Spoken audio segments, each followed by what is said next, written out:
Buenas, irmãos, tudo bem? Como estão vocês? Bem-vindo ao canal da Made in Soul. Meu nome é Vicente Toniolo e nesse episódio 3 vamos tratar de capas libidinosas. Vejam bem, depois da vinheta.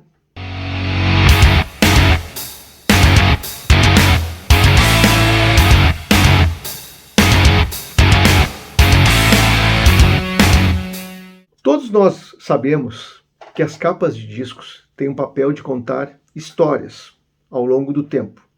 E muitos trabalhos lançados pelas bandas, muitas vezes são polêmicos, apimentados e libidinosos. Porém, não deixa de ser arte.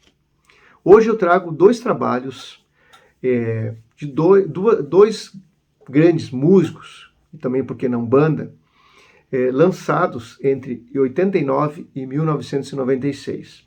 O primeiro disco com esse apelo libidinoso é da banda gaúcha De Fala, lançada em 1989 com o título Scream You. Esse disco ele é muito importante na passagem tanto gráfica como de sonoridade e de formação da banda De Fala no início de 89. Por divergências musicais, pelo rumo que a banda estava tomando, indo para um hard rock oitentista, a Biba Meira não concorda, a baterista original da banda, pede seu boné e sai da banda. Com a saída da Biba Meira, o guitarrista Castor Daut assume as baquetas, incrivelmente, para minha surpresa também. Com a necessidade de chamar um guitarrista, eles chamam o Taranatiriça, banda clássica do rock gaúcho dos anos 80, o guitarrista Marcelo Truda. Ele assume então a guitarra da banda De Fala, com Flávio Santos no baixo, evidentemente, Educar nos vocais e agora Castor Daut nas baquetas. Esse trabalho que a seguir eu vou mostrar para vocês, este álbum aqui, ele também tem alguns itens, alguns pontos, melhor, muito interessantes. Por exemplo, ele foi gravado ao vivo na Casa Dama Choque, em São Paulo, casa de shows, né? Foi produzido pelo selo independente da Devil Discos. Dentro do encarte, o Educar faz colagens pornográficas com alguns personagens de histórias em quadrinhos, como Zé Carioca, Pato Donald, Mickey Mouse, interagindo então com essas imagens pornográficas. Obviamente, a Devil Discos não aceitou então fazer a impressão gráfica desse trabalho de Fala. A banda então teve que encomendar essa impressão gráfica desse trabalho, desse disco, numa revista especializada em pornografia. Vejam bem o que eles tiveram que passar. Também tiveram que conversar com o ilustrador, contratar e conversar com o ilustrador Jaca para fazer este encarte em papel pardo, para que este trabalho do Scream You chegasse ao mercado fonográfico brasileiro. Aqui está, senhores, então, o encarte do De Fala, que foi, vamos dizer assim, proibido na época, né, de ser circulado como capa principal e contracapa no mercado fonográfico brasileiro. Aqui, nesse trabalho, como eu falei, há uma mudança na sonoridade da banda. Eles vão para um hard rock oitentista, gravam todas as músicas em inglês, tá? Assumem a sonoridade cantada então em inglês, abandonam o português, regravam dois covers, da banda Led Zeppelin e outra da banda Motley Crue, regravam em inglês a música Não Me Mande Flores, clássico da banda. Cabe ressaltar também que esse álbum ganhou pela revista, foi eleito pela revista Bis a capa do ano, pelas colagens do Edu K, incrivelmente. Então, esse álbum hoje também é um álbum difícil de encontrar, com os valores já expressivos do mercado, né? A tiragem eu acho que não foi muito grande, né? Por todo esse contexto aqui que eu já narrei aos senhores, né? Eu estive olhando recentemente aí se eu encontrava um outro exemplar aí, porque o meu realmente não está nas melhores condições, né? Eu já comprei usado, né? Essa única tiragem que existe, né? Cabe ressaltar isso a mim, não teve um repress, né? Desse trabalho do De Fala. Então, para quem não conhecia, é uma história interessante, tá? Vamos dizer assim, não teve também vendas expressivas, obviamente, né? Esse LP como os dois primeiros álbuns, que são muito bons, né? Para mim são os melhores da carreira do De Fala. O segundo disco que eu trago, também com esse apelo libidinoso, é o CD, agora não o LP, da Marisa Monte, lançado em 1996, com o título de Barulhinho Bom. Tá?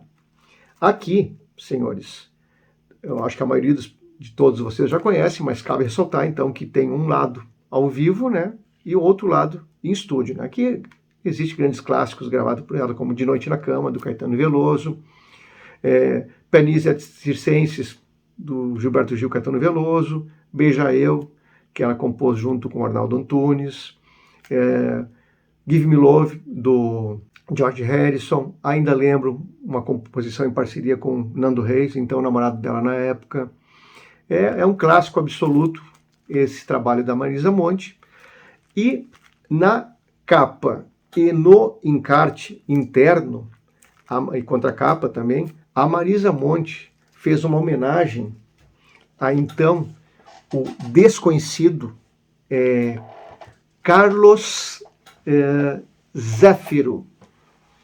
Era esse cara, na verdade, ele tinha, vamos dizer assim, durante muito tempo escondido os seus trabalhos através do seu pseudônimo, né? O seu nome verdadeiro era Alcides Caminha, tá? Ele era um funcionário público, trabalhava no setor de imigração do Ministério do Trabalho. Então, com medo de perder seu emprego, ele criou, então, vamos dizer assim, esse nome artístico, né, de Carlos Zéfiro, né? Durante a década de 50 e 70, vamos dizer assim, esses trabalhos que ele vendia em bancas de revistas, né, esses quadrinhos pornográficos, com ilustrações contendo, né, eróticas, desse desenhista, eram muito famosas entre os adolescentes de época, numa época que não se tinha internet, não se tinha uma Playboy, né? Então, ele obteve um relativo sucesso.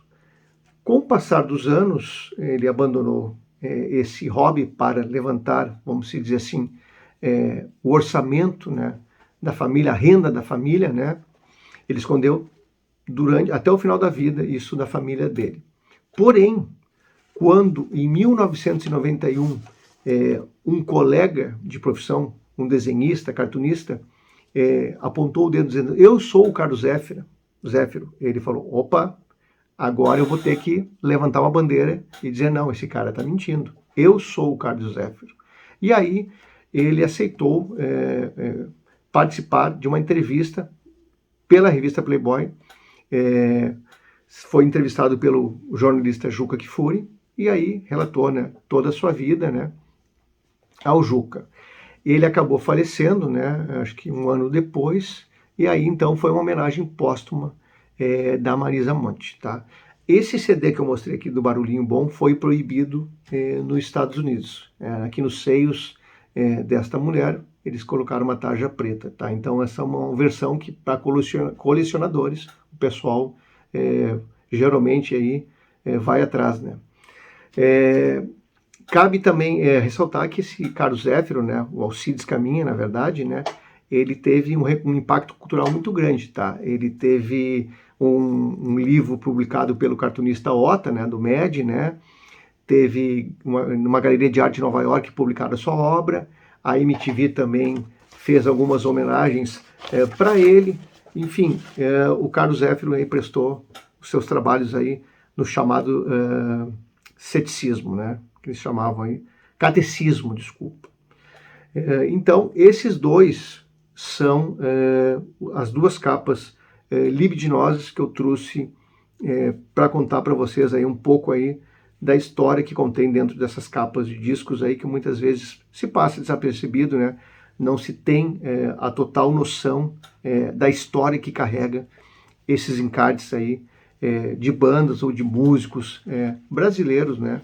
E também de outras nacionalidades que a gente pode mostrar aqui ao longo dos episódios, tá?